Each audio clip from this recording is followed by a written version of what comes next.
Hello, I'm Gennike Mayers. I am from the Twin Island Republic of Trinidad and Tobago, and I am what I like to call a language acrobat. Hello and welcome to Obehi Podcast. I'm your host, Obehi A14, and I strongly believe that everyone has a story to share. Now let's get started with this episode.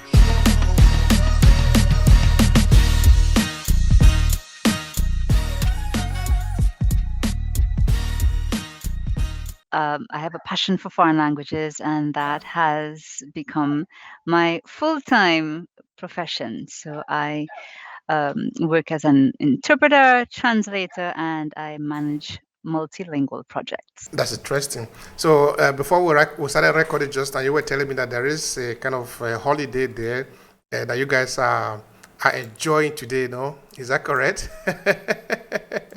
Yes, today is Indian Arrival Day.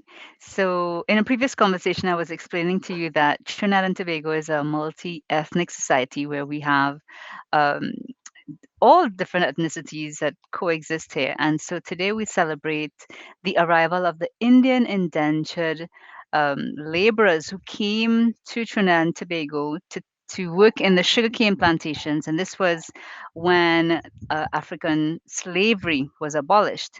And so we recognize the arrival and the contribution of the Indians who came here and who have gone on to work in all kinds of businesses. The Indian community here is known mainly um, for their inroads into business. But what I would say is that it is a national holiday and everybody participates. And even for those who are not Indian descendants, we celebrate those ancestors who arrived, however they arrived. All right, now today we are talking about tourism in this part of the world, no? So give us a little background of the tourism industry in your country. Sure. So, first of all, we are open for business in Trinidad and Tobago. And of course, like across the world where the COVID pandemic forced many countries to close their borders, we're happy that our international borders are once again open. Trinidad and Tobago is known mainly for the greatest show on earth. Well, that's how the Carnival is labeled in Trinidad. But Tobago, which is the smaller, quieter sister isle, has always been known for its ecotourism. I am coming to you from the heights of Castara, which is a sleepy little village on the northwest coast of Tobago.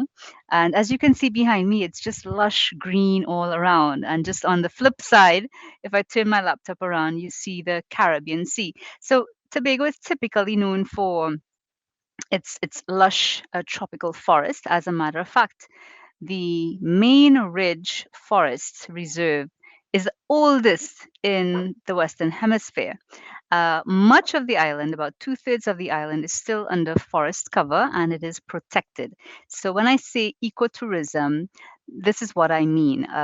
The Tobagonians are very protective of the natural beauty and the role that nature plays in, of course, our own existence, human existence here in Tobago. So that's the key attraction to Tobago: the lush green hills, the Caribbean Sea, aquamarine blue waters, but also below the waters. Tobago, in particular, is known for its spectacular dive sites. As a matter of fact, the largest brain coral in the world is found in the waters just off Speyside, Tobago. So there's a lot to do by way of ecotourism, both on land and in the sea. And that's why people come to Tobago. And we say here, if you come once, you'll come again. That's interesting. So you mean ecotourism? Is it what the entire tourism industry in Trinidad and Tobago is based on, or is it a greater percentage of the tourism industry there? So the fortunate thing about us, because we are two islands and two very distinct islands in terms of the topography, Trinidad has more of a festival type tourism, yes, there are natural attractions. For example, there is the Pitch Lake. Imagine a lake of asphalt.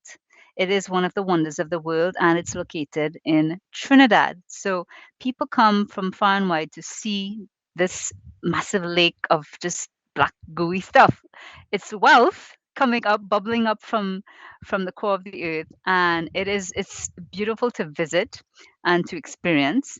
But Trinidad is more of the lively party animal sister, whereas Tobago is known for the quiet retreat. You want to get away from the hustle and the bustle of Trinidad, you come to Tobago. So together, the two islands present a very complementary and very comprehensive tourism offering.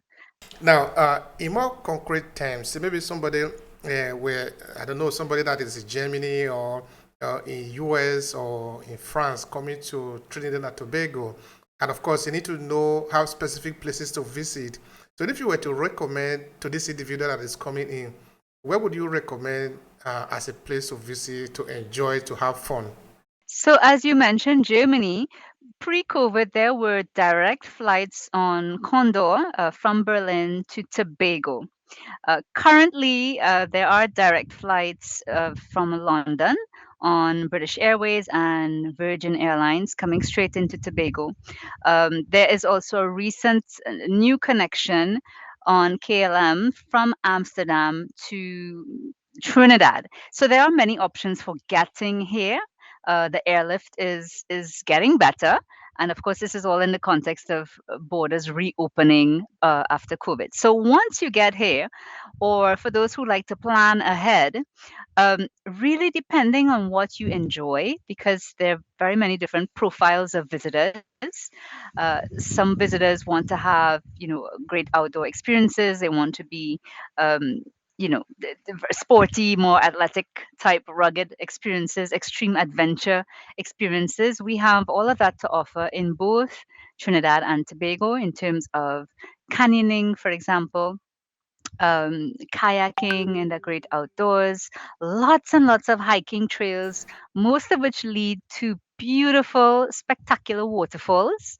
So, in some cases, you might walk upstream, you'll actually follow the course of a river to get up to the source of the river or the waterfall.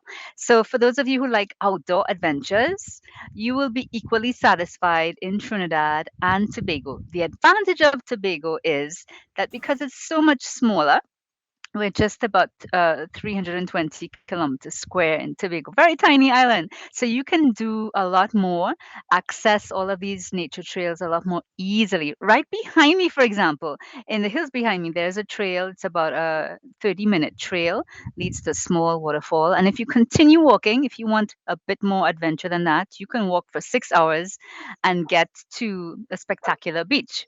That's my dog in the background who's agreeing with me because she's on vacation as well.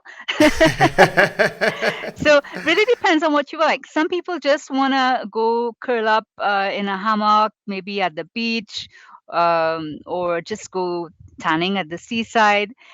That's entirely possible too. And then others may be more interested in the food. I, for example, when I travel overseas, I want to taste a bit of everything, whether it's the fine dining cuisine or street food. I really want to discover a new culture through the food because food tells a story. And here in Trinidad and Tobago, because of our multi-ethnic society, we have such a diverse range of food. It is definitely something you want to partake in, from the African traditions to the Indian traditions, the Chinese, Asian, Middle Eastern, and all of the fusion food. Because when all of these different ethnicities arrived here, uh, people fused, food fused. So we have a lot of fusion food as well that you'd want to try when you're here. For example, put on your to-do list palau, pastels, doubles, roti. I'm not going to tell you what they're about. Pay me. And here in Tobago, my favorite treat. I leave home, I take a 40-minute drive just to go eat some pumpkin bread, baked in a dirt oven. And you have to time this thing well. You want to get to the oven just when the bread is coming out, because I promise you, there's nothing better than that pumpkin bread straight out of the oven, just with a little bit of butter on it. You don't want to put anything else on it. That's it. I eat half a loaf right there. It's That, so that is good. making somebody's mouth watery now. I hope so. I hope so. But it is, the thing is, it's one of the experiences. So it's not just the food. In some cases, you can get to be part of the experience of how it's being prepared. So what I just described to you, the dirt oven baked bread. This is baked by these grannies in the village where I'm staying, Castara. And so, people come to the beach. It's a dirt oven that's located on the beach in Castara Bay. So you can go in the morning and you see when they're prepping the dough. You see when they put it into the oven and it's wrapped with banana leaves.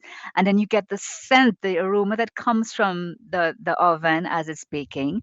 And then now the most difficult part is just waiting for it to actually cook, because you're getting the scent. You're on the beach and the scent is coming from this oven. And you have to wait. It's not ready yet. You can't eat just yet. That's the most difficult part. And then when it emerges, you have to come taste it. That's lovely. That is mouth watery. So people really need to try that. So now, who are the typical tourists that come there often? Are they the German, the English, the Americans? Prior to the COVID pandemic, we had quite a lot of Scandinavians coming. And as I mentioned, there was a direct flight via Condor. So a lot of Germans, Austrians, and Scandinavia coming. Because we are served by British Airways and Virgin Airlines, of course, there's a pretty sizable UK pool of visitors who come and who return. And that's what something I really want to highlight with Tobago. It's not one of the more popular destinations per se in the Caribbean when you think of sand, sea, and sun, which all of the islands have to offer. Really, any Caribbean island you go to, you can get that combination. But there's just something extra special about Tobago that keeps people coming back. It's such a quaint little country. And because tourism is not overly developed, you get to have an authentic experience with the people of Tobago and get a glimpse into their lifestyle, their authentic lifestyle. This is not an industry that's created around the tourists.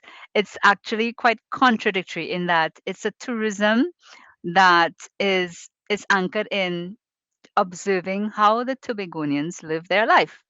So as a tourist, you come in and you can be, I think people watching is probably one of the things that tourists do most. You observe how people function here, quite apart from the bird watchers who come to take in the spectacular birds. There are over 200 species of birds here in Tobago, and so it is a bird watching haven when you come to Tobago.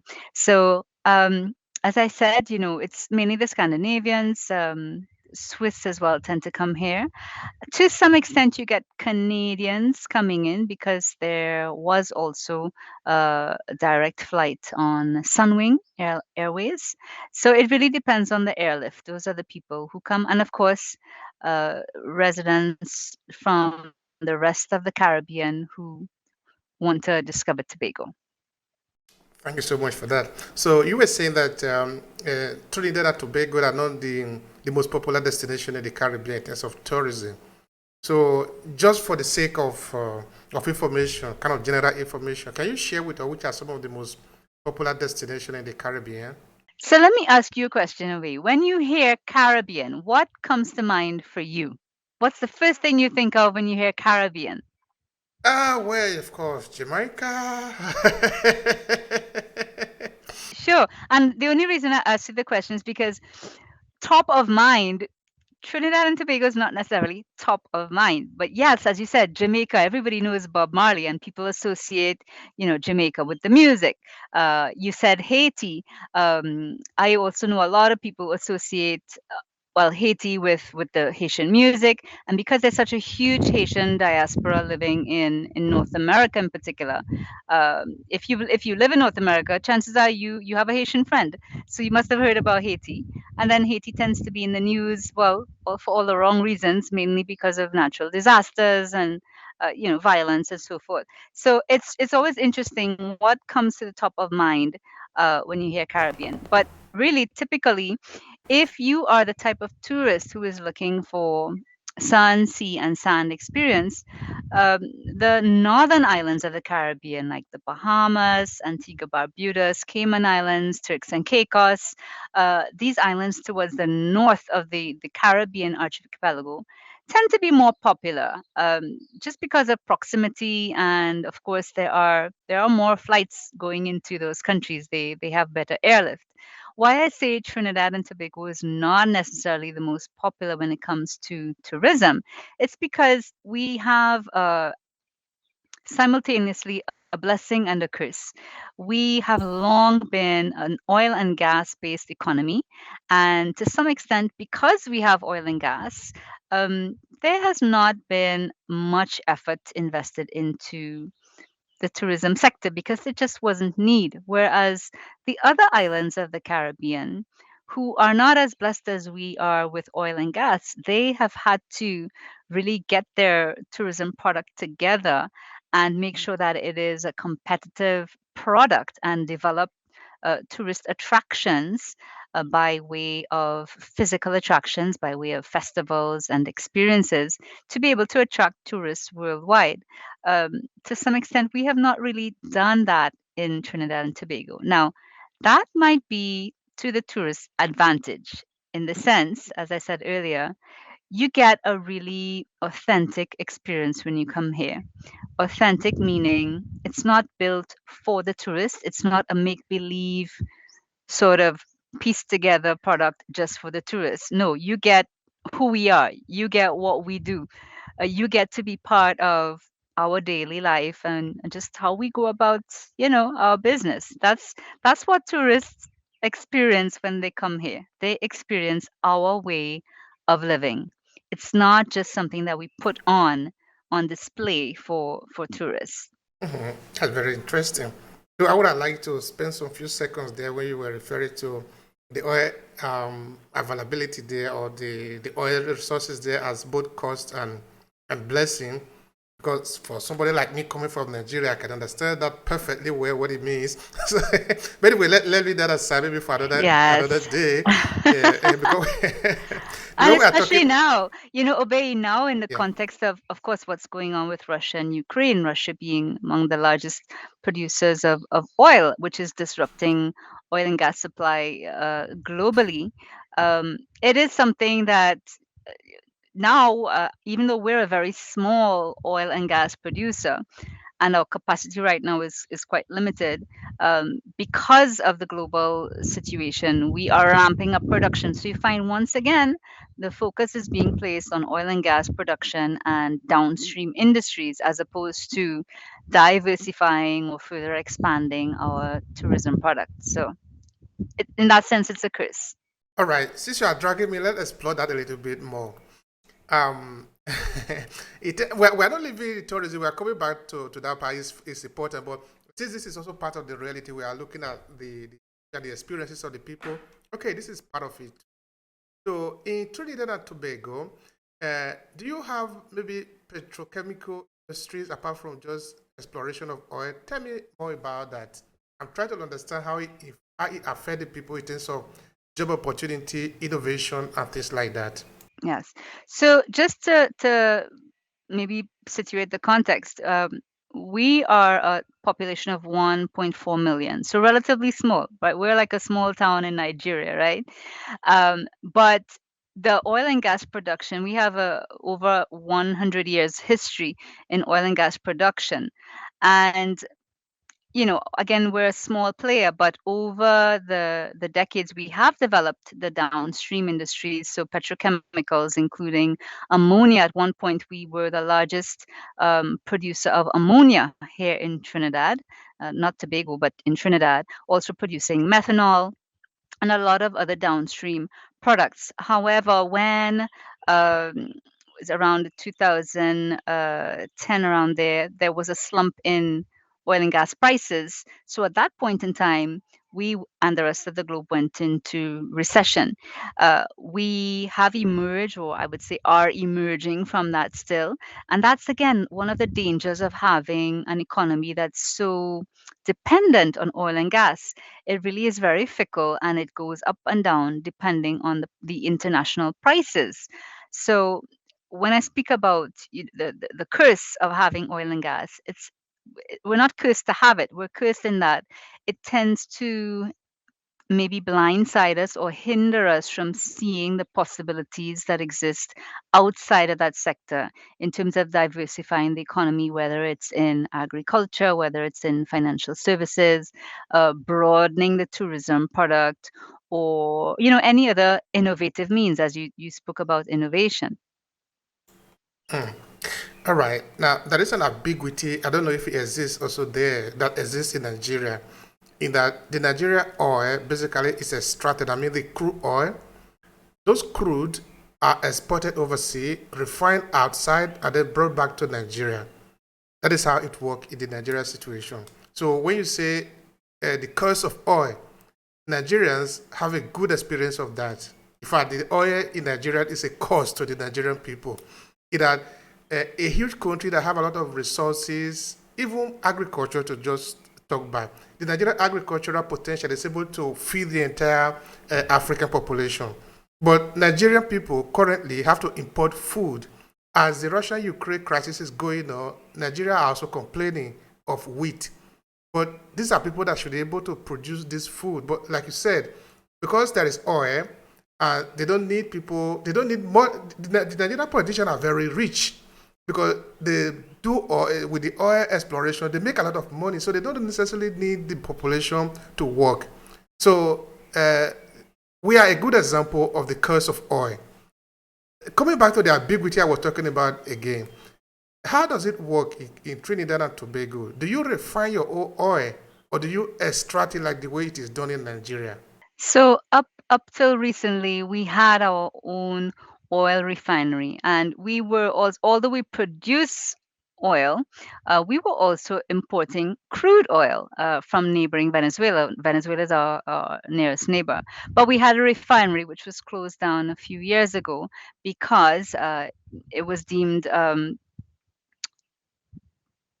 not profitable, unprofitable.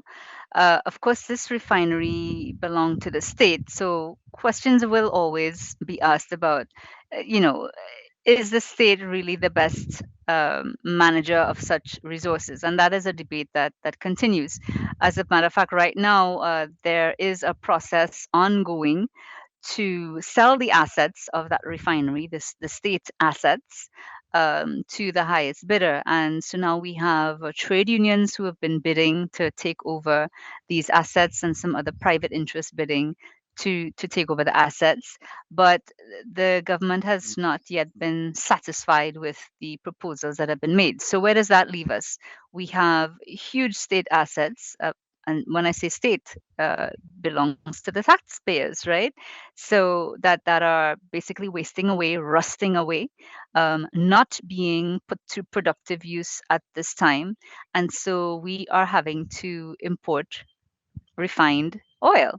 So it is very much the same scenario, Behi, and I say it with a smile, sort of an ironic smile, because we could be doing so much more for ourselves, but a lot has to do with how these deals are negotiated. Of course, you have the multinational oil and gas companies that come in and they have the expertise and the capital to be able to invest in the plant and equipment to conduct the processing. So yes, they bring certain assets with them and expertise, but on the other hand, I think that our governments have successively given away way too much and have maybe not negotiated in the nation's best interest. And you know what? We see it happening again in neighboring Guyana. Guyana, which is on the South American continent and which recently, over the last 5 years, discovered oil. so oil and gas. And so one would think that they are now in a position to learn from the mistakes that we would have made. Guyana is also a former British colony. And, they could be benefiting from the expertise that's been acquired here over the last 100 years. When I say here, here in Trinidad and Tobago. Yet it seems that they're going down the same path of error that we did. So it seems to be a bit of a cycle. I honestly don't know. It's not my area of Well, this vicious cycle sometimes it is funny. It is funny because usually when this oil are discovered, we see that the people eventually come to suffer. Well, it's okay. In itself, it's a complex situation. Let leave it there. Let's come back again to the tourism industry. Um, Before you were saying that most of there are some people who come for ecotourism. Then you did also made mention of carnivals and things like that. So maybe somebody wants to visit during the period of carnival to experience the culture of the Trinidad and Tobago people. Which are these carnival that people can, in the period of which people can come? Can you share anything in that line? So, for the last 2 years, because of the COVID pandemic, there has been no carnival on the scale of what would have been the case normally. This year in February, March, we had what was known as a taste of carnival. So, literally a little sampling of the carnival product, respecting COVID protocols, of course. But there is an upcoming carnival in Tobago, which is going to be held for the very first time. So Tobago has decided on its own. Here's what: since we've missed carnivals during COVID, let's organize something now that borders are open, now that COVID seems to be on the decline. And so that is taking place at the end of October. I can't tell you the dates off the top of my head, but it's towards the end of October, and it's going to be the first Tobago Carnival. What is it going to look like? No one knows exactly for sure, but typically, Trinidad Carnival is known for the music, the calypso and soca music. It's known for the only instrument that was invented in the 21st century, which is called the steel pan, made from the oil drums, the drums that contain the petrol. So at least we're getting some recycling done there. And it's known for the costumes. So typically, Carnival, which is the Carnival Monday and Tuesday, masqueraders, what we call masqueraders, people who get dressed up and who masquerade in the streets of Trinidad, in the capital city of Port of Spain, and some of the other smaller cities. They form part of a mass band, what we call a mass band, and they masquerade in costumes. So each band has their own particular costumes that are purchased. Now, this is quite different from other carnivals in the region, where it's much more participatory, meaning in other islands, for example, Martinique, Guadeloupe, and some of the English-speaking islands, people make their own costumes and then they go out and they celebrate in the streets together. But here in Trinidad, it is a highly commercial venture. It's very well organized. As a matter of fact, people say, you know, we are best organized when it comes to partying. That's what we party professionally. Anything else might slip to the wayside. But when it comes to partying, we are professional party planners. And so that's typically what the carnival is about, masquerading in the street to the sounds of calypso and soca. And there's a wide range of accommodation available for every budget. So for backpackers, you are welcome. You will find places to stay where you can literally pitch a tent in someone's garden for very, minimum accommodation for use of facilities. Or if you're a luxury traveler, there are a few resorts here. There are no all-inclusive resorts per se, like the Sandals brand that you'd find elsewhere in the Caribbean, but you have some fairly luxurious resorts and everything in between, bed and breakfast, guest house type accommodation, where you can stay in independent villas. You can rent your own villa private villa with a chef and cleaning services for the period of your stay, as well as you can stay with a family if you want to get a taste of how Tobagonians live. What do they cook at home? What music do they listen to at home? What do they do on a weekend? Which beach do they go to, or even to the church? You can get that kind of experience as well. So there really is something for everyone. Whatever your budget is, whatever your preferences are, you can find something suitable, and you can get all of that information online at visittnt.com. For the people who want to visit Trinidad and Tobago, maybe for the first time, what would you like to say to them? Maybe a kind of recommendation, or so that they can get the best experience from it. This is the concluding part of it. Please go. Come with your eyes and your ears wide open, ready to experience Trinidad and Tobago. Uh, sometimes people travel, and of course, you go with certain expectations because we live in a world of information where you can get so much information before you arrive. But I want to say, go with the flow. Come here with an open mind to go with the flow, to experience the unplanned, experience the unprecedented, the unscripted, the unpredictable.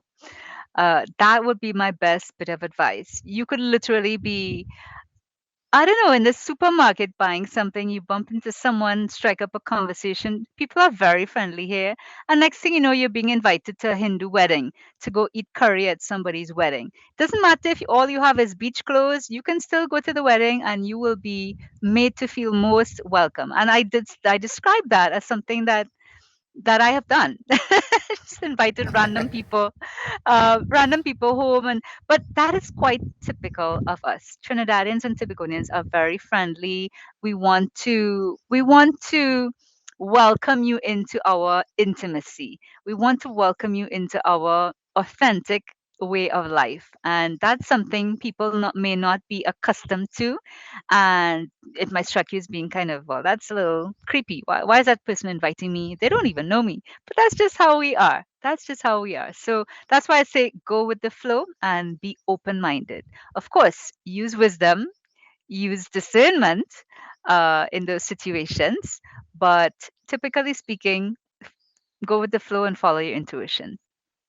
Thank you so much. This has been very interesting for people who want to come to Trinidad and Tobago and enjoy themselves, because that is what traveling is also about. Thank you so much, Obehi. Once again, you've taken me on a tour of my island, and I appreciate the opportunity. And I do look forward to being able to welcome you to Tobago one of these days. It's not so far from Italy. You're absolutely right about that. That is going to be a possibility. Thank you so much. Listen, I'm even going to learn a few words of Italian just to be able to greet you here. Thank you, Gennike. Grazie mille. Grazie mille, grazie mille. Grazie. Ci vediamo presto. Ciao. If you enjoy this podcast, make sure you subscribe so you never miss any of our future episodes. Rate and review Obehi Podcast and share with your friends who might need it. I remain Obehi Ewanfo. Thank you so much for listening, and talk to you in the next episode.